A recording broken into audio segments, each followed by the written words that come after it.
Shalom, shalom, and welcome to another episode of God's Little Hummingbird, the podcast where we are reading through the Bible from the beginning to the end using the original language as a guide. Remember, you can find a lot more teachings, longer lengths of teachings over on the YouTube channel at God's Little Hummingbird, where we will sometimes go through 3 or more hours of scripture at a time together. So lots of scripture over there, lots of Bible reading over there as well. If you're hungry for more, also on Facebook at Melissa Schilling Smith. There are tons of videos, full-length videos, short videos, all sorts of things. I'd reach out at Melissa Schilling Smith.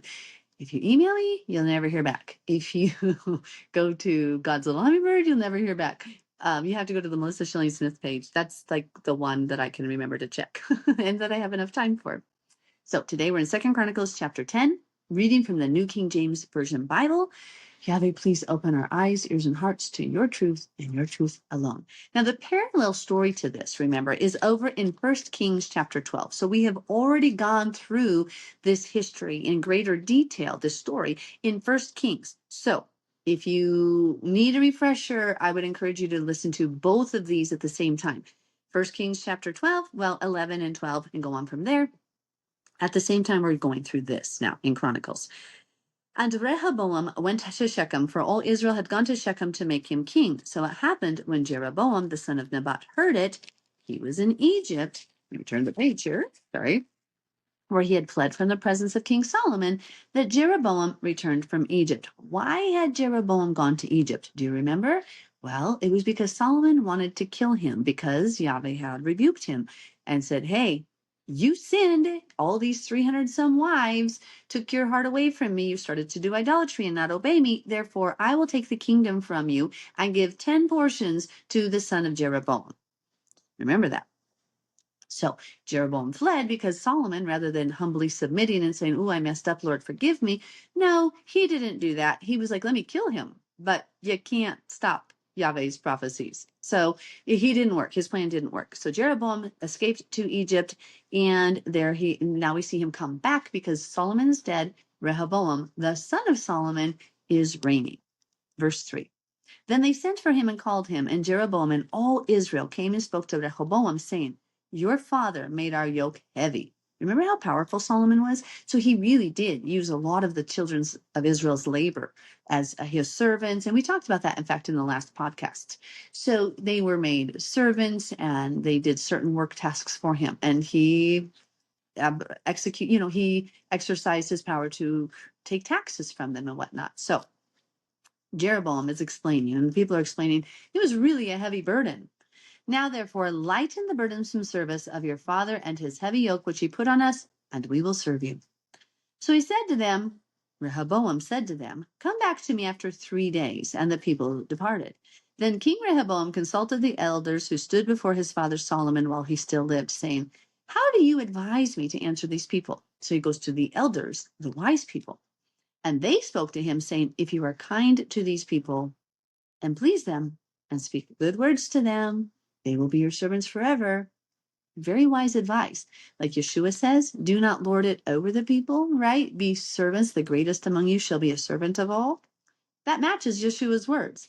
But he rejected the advice which the elders had given him and consulted the young men who had grown up with him, who stood before him. These are young people. The wisdom isn't really found in the young.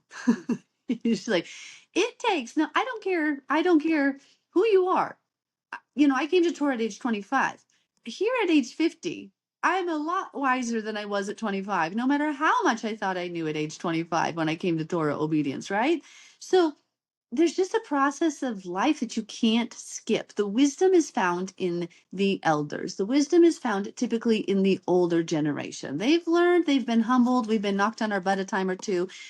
Oh, people, please listen. I mean, granted, I'm not saying to obey like the pagan holiday stuff. Like, I'm not saying everything that they said was right, but you know what I mean. Okay. So he rejected it and went in favor of what the young men said. Verse 9, and he said to them, what advice do you give? How should we answer this people who have spoken to me, saying, lighten the yoke which your father put on us? Then the young men who had grown up with him spoke to him, saying, thus you should speak to the people who have spoken to you, saying, your father made our yoke heavy, but you make it lighter on us. Thus you shall say to them, now, my little finger shall be thicker than my father's waist. And now, whereas my father put a heavy yoke on you, I will add to your yoke. My father chastised you with whips, but I will chastise you with scourges. So they said, be firmer, exert your authority. Sound a little bit like what Jezebel told Ahab to do, right? Exert your power, show them who's boss, make sure they obey you, put them in place. Yeah, it doesn't really work, does it? Every single boss or every single person who does that builds resentment in the people, correct? Because we're supposed to be servants of all. The greatest among us will be a servant of all. Again, the wise men had answered properly. Be kind to them, help them, serve them, and they will always serve you. They will be faithful to you. But the sin was of Yahweh. Remember that. Verse 12. So Jeroboam and all the people came to Rehoboam on the third day, as the king had directed, saying, come back to me the third day. Then the king answered them roughly. King Rehoboam rejected the advice of the elders, and he spoke to them according to the advice of the young men, saying, my father made your yoke heavy, but I will add to it. My father chastised you with whips, but I will chastise you with scourges. So the king did not listen to the people, for the turn of events was from Elohim, that Yahweh might fulfill his word, which he had spoken by the hand of Ahijah the Shilonite to Jeroboam the son of Nebat.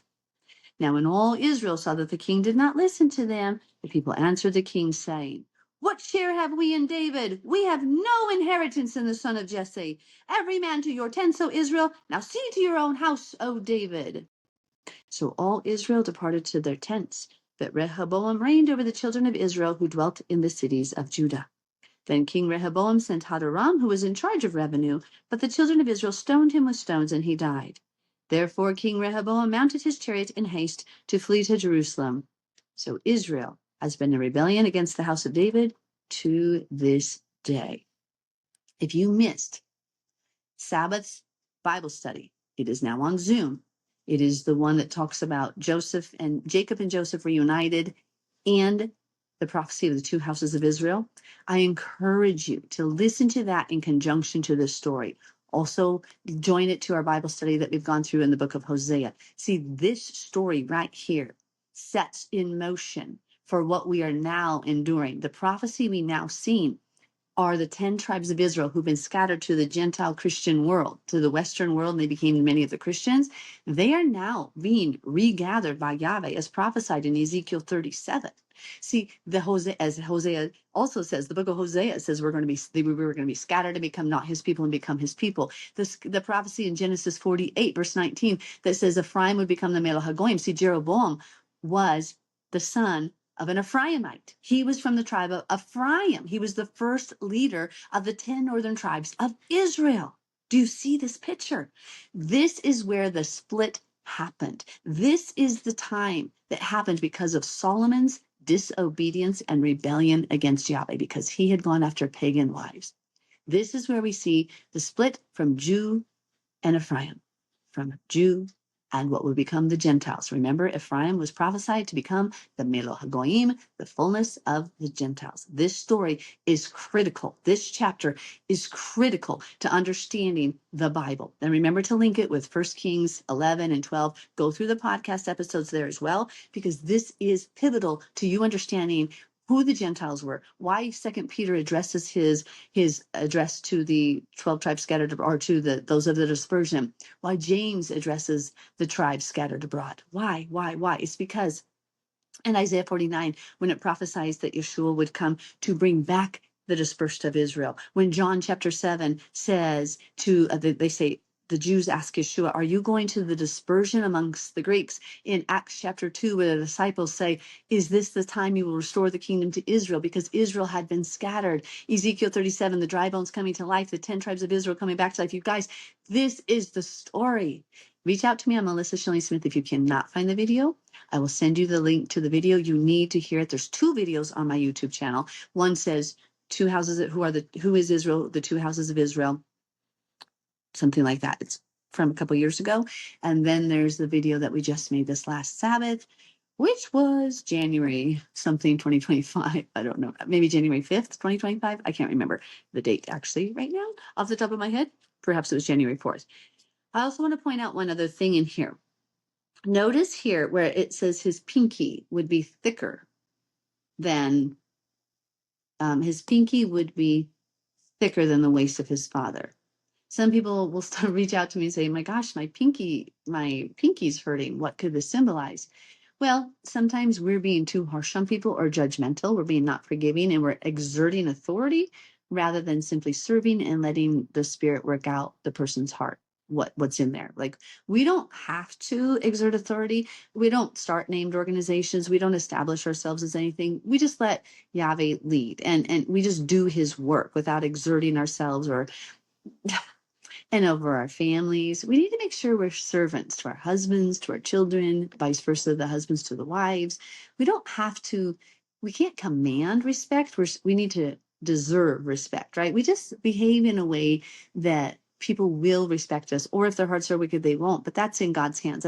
That's between them and Yahweh, not us to establish. So we need to make sure we're remembering that we're not dictators, that we're not authoritative people, that we're simply servants of Yahweh speaking in the authority he's given, but we don't need to establish ourselves. Yeshua did not fight to prove that he was the son of God. He just let them believe whatever. He didn't go around telling everybody, I'm the son of God, listen to me. We can't do that. That's just not the way Yahweh works. So if your pinkies are hurting, it could be that you're acting in such a behavior that Yahweh's trying to help you to remember to be a servant and gentle to the people, to your husband, to your wife, to your children, those around you, rather than trying to exert and command respect. You have to deserve respect. And if they don't give it to you, then that's between them and Yahweh. You be a servant of all.